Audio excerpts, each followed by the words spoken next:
মনে পড়ে গেছে মনে পড়ে গেছে আপনার জন্য আনা মালের বোতলটা আমি কই বললাম কি তাহলে সিগারেটের প্যাকেটটা কোথায় গেল সিগারেট ও হ্যাঁ মনে পড়েছে সিগারেট প্যাকেটটা আমি কই বললাম কি মাথা খারাপ হয়ে গেল রঘু কিন্তু বাংলা মালে চুমুক দিবার জন্য আমার কানটা যে একেবারে আইঢাই করছে এখন আমি খাবো কি গাঁজা খাবো কি এই তোমার ধরে রাজ্য মায়ের মামা হয়ে তোর সঙ্গে বসে আমি গাঁজা খাবো ঘুরি খেলায় কি আর তোর মাথার সঙ্গে যদি দিয়ে বাংলা মাল খেতে পারে তাহলে আমার সঙ্গে বসে গাঁজা খাবেন না কেন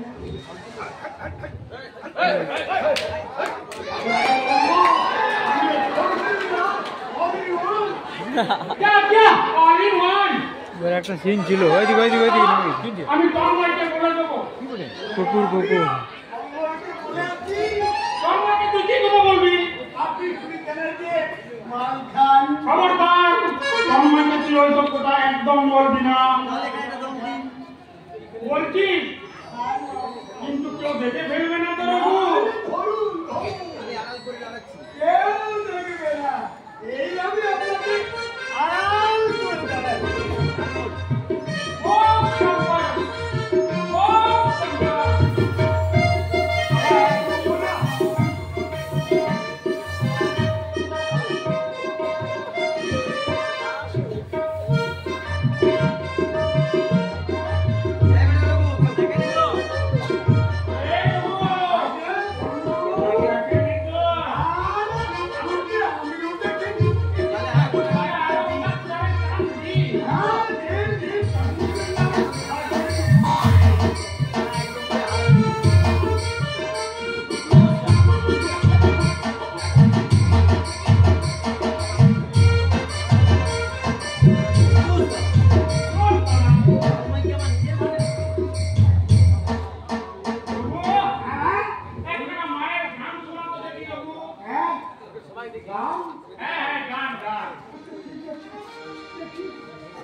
আমি বরঞ্চ জামাই বুদ্ধি নিয়ে আসি শিবিন যোগ্য কি মারা নাকি তারা কাঁদছি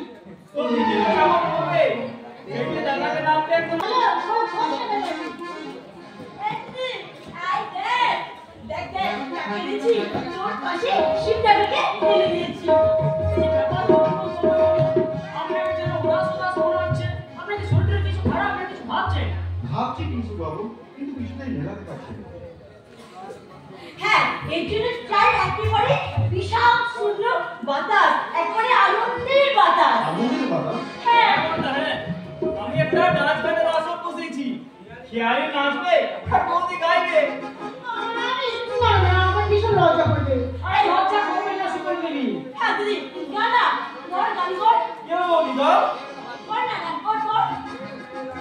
বয়ে গেছে তোমার ডাকে ছাড়ে বয়ে গেছে তোমার ডাকে ছাড়ে বয়ে গেছে সাতটা যখন নারী যখন বয়ে গেছে তোমার ডাকে ছাড়ে বয়ে গেছে। বন্ধ করো, বন্ধ করো তোমার ওই গান। না মানে তোমার দিদির গানটা গাওয়া ঠিক মতো হচ্ছিল না, তাই তাহলে তুমি একটা গান গাও ওটা তোমার নিজের লেখা। সম্ভব নয় রে সঞ্জু। কেন সময় নয় তোমায় বাবু? আপনি তো একজন লেখক। আমি মনে করি একা আপনি আপনার পাশে তো আমি আছি। শুধুই রাতের অন্ধকার, হয়তো আপনার জীবনে কোনোদিন উঠবে না সূর্য ওঠাবো।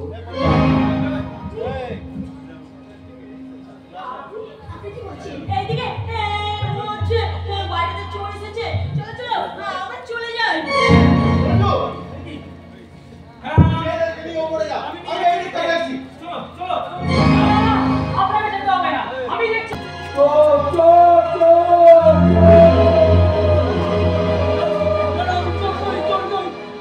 আমি চোর নই। আমাকে নয় তো সুনীতিকে লুকিয়ে কেন ছিলি রাস্তায়? বিশ্বাস করুন আমি চোর নই। একদম মিথ্যা কথা বলবে না। ওটা দিলে বাড়ির সবাই ঢুকে পড়লে মারলে কেটে পড়বে না। না আমি চোর নই। একে আটকে রাখুন, আমি এক্ষুনি থানায় ফোন করছি। আমি চোর নই। আমাকে বাঁচা, চোর নই, আমাকে বাঁচা। আমি চোর নই। আমি তুই চিনতে পারছিস না? আমি তোর বন্ধু দীপেন। খবরদার খবরদার বন্ধু বলবি না, তোকে আমি বন্ধু বলে মানি না। কেন মানবো? তোর জন্য আমি সবকিছু হারিয়ে নিঃস্ব হয়ে গেছি, তাই বন্ধুদের অঙ্গীকারের বিস্ফান করে আমাকে হতে হয়েছে নীলকণ্ঠ। এর জন্য বেকা দায়ী নয় রে। আসলে শৈবাল আর এগুলো আজ বলে কি লাভ? সেদিনে সেই অধ্যায়টাও আজ আমার কাছে অতীত। বর্তমানে আমি আর সুপর্ণার স্বামী আর অজিতের চৌধুরীর ভাই জামা। এই তোরা যে খাতা দিয়ে বাড়ি